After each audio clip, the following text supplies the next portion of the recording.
গ্রীষ্মের চরম দাবানলে যখন চারিদিকে রক্ত সংকট দেখা দেয়, ঠিক তখনই রক্ত সংকট মেটাতে রাজ্যের মুখ্যমন্ত্রী মমতা বন্দ্যোপাধ্যায়ের নির্দেশে রাজারহাট গোপালপুর কেন্দ্রের বিধায়ক অদিতি মুন্সির উদ্যোগে নারায়ণতলা ব্যায়াম সমিতি ক্লাব প্রাঙ্গণে 18 নম্বর ওয়ার্ডের পৌর প্রতিনিধি ইন্দ্রনাথ বাগুইয়ের ব্যবস্থাপনায় হয়ে গেল ব্লাড ডোনেশন ক্যাম্প ও চক্ষু পরীক্ষা শিবির। এছাড়াও মাধ্যমিক উত্তীর্ণ ছাত্রছাত্রীদের পুরস্কার প্রদান ও এলাকার প্রবীণ নাগরিকদের সংবর্ধনা প্রদান করা হয়। প্রচণ্ড গরমে চোখ রাঙানিকে উপেক্ষা করে মোট ৭৬ জন রক্তদাতা এই দিন রক্তদান করলেন। অনুষ্ঠানে উপস্থিত ছিলেন দমদম লোকসভা কেন্দ্রের সাংসদ সৌগত রায়, বিধান পুর নিগমের মেয়র পরিষদ দেবরাজ চক্রবর্তী, এছাড়া 18 নম্বর ওয়ার্ডের সকল সদস্য। এতো গত কয়েক বছর পৌরপিতা হওয়ার পর থেকে ইন্দ্রনাথ বাগুই এই নারায়ণতলায় রক্তদান শিবির করেন, তার সঙ্গে বয়স্কদের সম্বর্ধনা করেন এবং তার সঙ্গে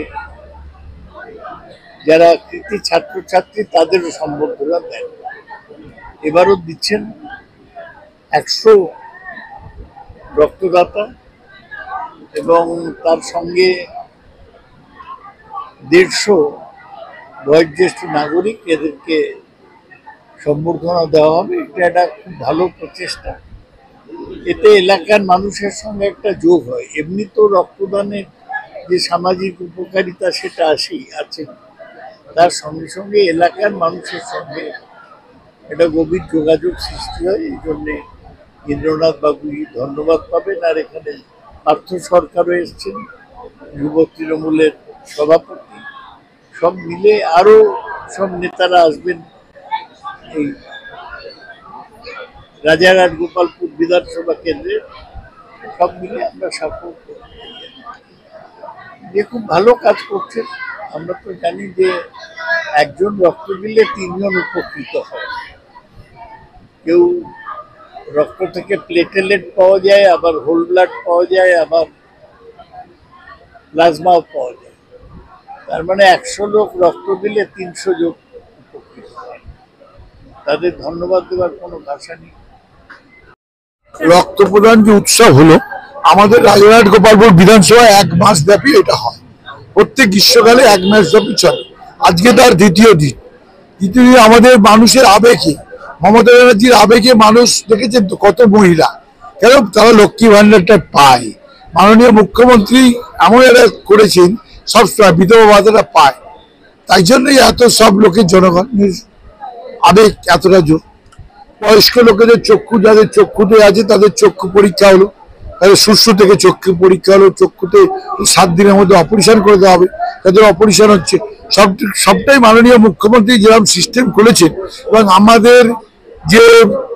আমাদের বিধায়িকা যেরকম সব সময় মানুষের পাশে থাকার জন্য বলেন, মমতা ব্যানার্জি এবং আমার বিধায়িকা সেরকম আমার নেতা দেবরাজ চক্রবর্তী সেরকম মানুষের পাশে থাকার জন্য সবসময় মানুষ তাই জন্যই পাশে থাকে।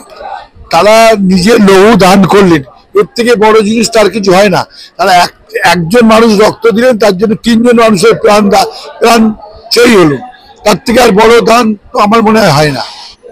জলে আমার এখানে না, সমস্ত ওয়ার্ডে আমাদের রাজারহাট গোপালপুর বিধানসভা কেন্দ্র নিয়েই এবং বিধাননগর পৌর নিগম পুরোটাই করছে, মানে সব সল্টলেক শহর নিয়ে, সেইটা নিয়ে আমাদের কাজ শুরু হয়ে গেছে। এবং সব বাড়ি বাড়ি আমরা পানীয় জল, যেটা আগে যেটা ডিপ টিউবওয়েলে পেতে, এখন সেটা সবাই ঘরে মিষ্টির জল আগামী বিধানসভা ভোটের মধ্যেই কিংবা বিধানসভা ভোটের পরেই পেয়ে যাবে। কিছুদিন আগে একটা মন্দির উদ্বোধন হচ্ছে মথুরাদের, অঙ্গনওয়াড়ি স্কুল এবং শেতলা কালী মন্দির। আর একটা চলছে নারায়ণতলা, এখন নতুন করে কাজ চলছে। আমাদের এখানে বলে কিছু হয় না। হ্যাঁ, সবসময় সবকিছু মানুষের যা সুবিধে অসুবিধে সবসময় সেটা নিয়েই সবকিছু জগতে, যেটা মমতা ব্যানার্জি বলেন মানুষের পাশে থাকতে। আমরা তাই জন্য দিবারাত্র 24 ঘন্টায় মানুষের পাশে, 24 ঘন্টা ফোন খোলা থাকে, 24 ঘন্টা মানুষের ফোন রিসিভ করে মানুষের পাশে থাকার চেষ্টা করি।